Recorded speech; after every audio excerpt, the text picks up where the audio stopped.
Oh gosh, my AP exam is only 2 weeks away, and I have no idea what perfect competition is.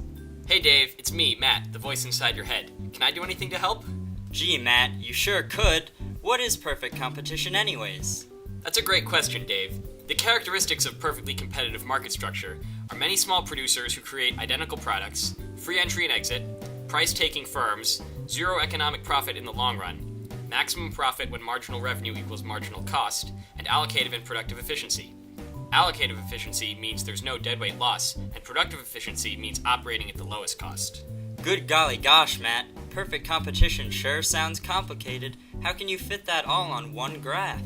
Well, now that you mention it, perfect competition is actually shown on two side-by-side graphs. 2 graphs? That's right, Dave. The drawing of a perfect competition graph requires side-by-side supply and demand axes, where Q is on the x-axis and P on the y-axis. On the market graph, there are 2 curves, supply and demand. On the firm graph, there's a Mr. DARP curve, a marginal cost curve, and an average total cost curve. The Mr. DARP curve shows that the marginal revenue equals the demand, which equals the average revenue, which equals the price. In the long-run equilibrium graph, the market supply curve will shift so as to position Mr. DARP at the minimum of the average total cost, intersecting with the marginal cost at this point as well. Because average total cost and marginal revenue are in this position, the firm has zero economic profits, but by definition maintains an accounting profit. Can companies ever make economic profits? Of course they can.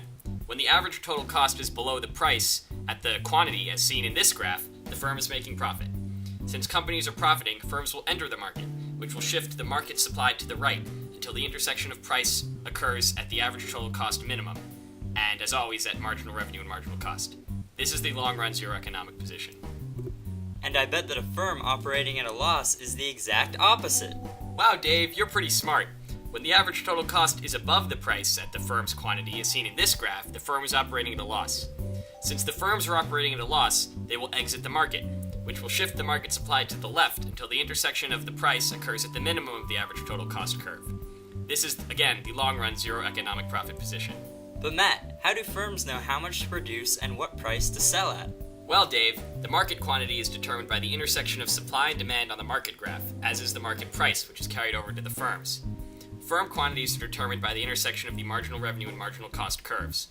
Profits and losses are determined by the position of the average total cost curve within the firm graph. Well, thanks for all the help, Matt. This sure has been swell.